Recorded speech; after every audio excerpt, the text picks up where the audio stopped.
Good morning, one and all. Welcome to the Commodity Weekly Audiocast with me, your host and guide Ravindra Rao from Kotak Securities Commodity Research Desk.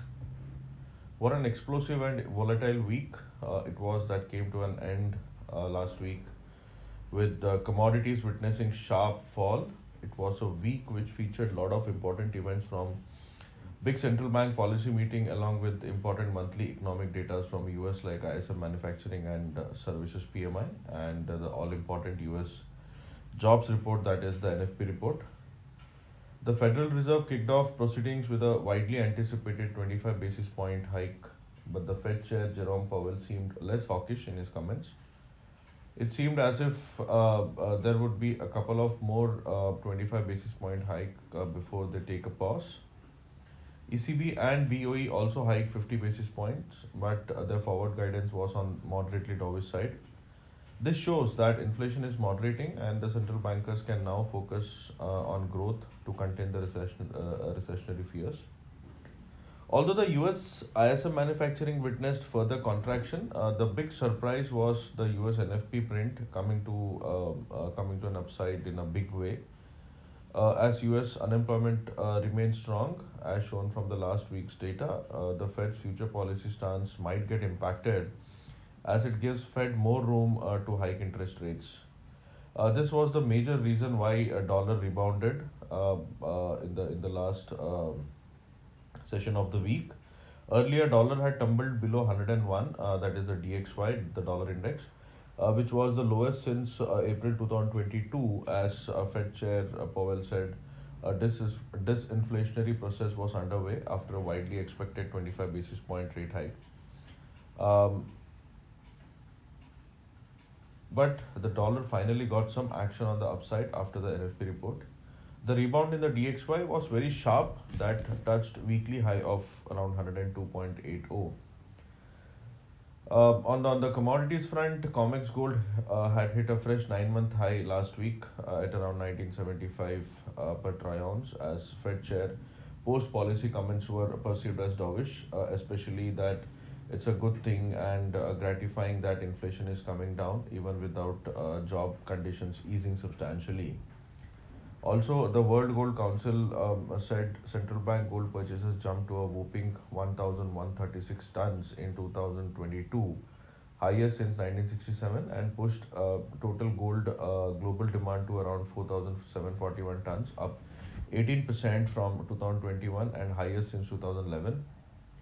However, gold prices could not sustain at higher levels and gave up the weekly gains and fell sharply below $1,900 per troy ounce, owing to a rebound in the dollar following the NFP report. Still, gold witnessed a third consecutive monthly gain in January, closing with a 6% upside, buoyed by soft dollar and bets of slower rate hikes by Fed.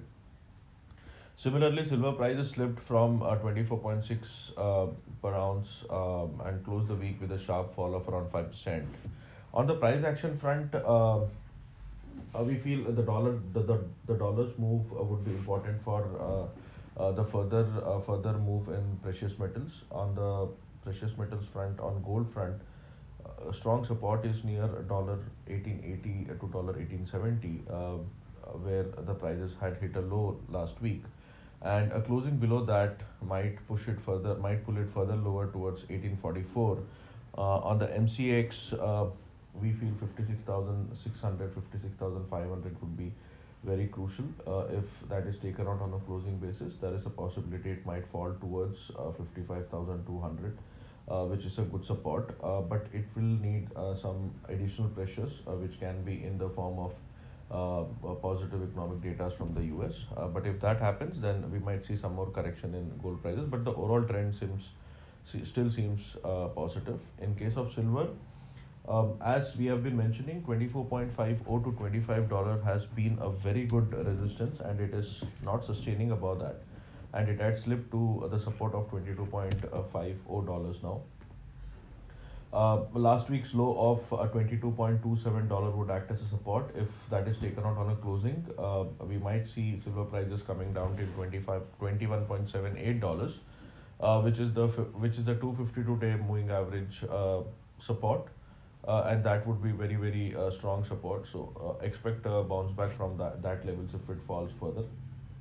In case of MCX Silver, uh, it has penetrated the 52-day moving average support, but it has to close below 67,400 for a further downside. And if that happens, the fall might extend slightly towards 66,700, which might again attract buying. Coming to coming to energies, WTI and Brent both witnessed a second consecutive weekly decline as markets now look forward to tangible signs of Chinese demand recovery and assess higher flows from Russia. Markets had a muted reaction to OPEC decision as well since it was on expected lines. OPEC Plus Joint Ministerial Monetary Committee recommended that no changes be made to the current oil production quotas during a meeting on Wednesday, amid uncertainty regarding demand from China and supplies from Russia. Russia is planning to export the most diesel in at least 3 years from its key western ports next month after a European Union ban on almost all oil products purchases. Now that will start. That has already started, and we have to see what will be that impact, and that might give a further direction to crude oil prices. But on the price action front, we expect $72.50 in case of WTI would be very crucial support. If that once again threatened to move closer towards the recent low hit near $70 per barrel. In case of MCX,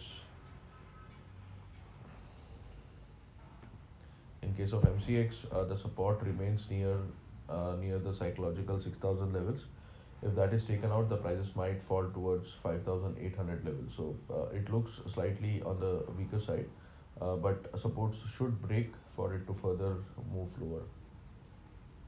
Finally, in case of base metals, LME base metals except nickel have remained under pressure last week, as Chinese physical demand is yet to pick up after the week-long New Year holidays, amid higher stocks and weaker consumption.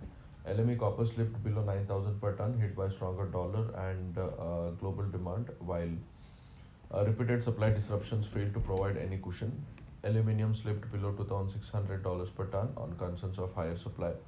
According to Bloomberg intelligence analysts, the global market could see a significant surplus in 2023 if European smelters restart some capacity because of declining electricity costs. Zinc declined below 3,400 per ton, but closed January with a 14% gain, biggest monthly gain across non-agri commodities. This was supported by inventories which are at the lowest since 1986 and prospects of Chinese demand. On the price front, copper has tested copper support is near around 764 to 761, which was the January support. And if that is taken out, we might see copper coming down till 734. So that remains a good support. So until that holds, there is a possibility it might trade between 780 to 761. In case of zinc, it is inching closer towards the 52-day moving average support of 280. So there is a possibility it might fall slightly further lower, but we might expect a rebound from those levels. Next week, markets focus will be on speeches by Fed Chair Powell and several FOMC members to get some clues on the policy outlook after a strong. Besides, Chinese inflation figures and UK GDP will be closely watched. Oil markets may take cues from EU ban on refined oil products, which started from February 5th. Well, with that, I come to an end of this audio cast. All the best and trade safe.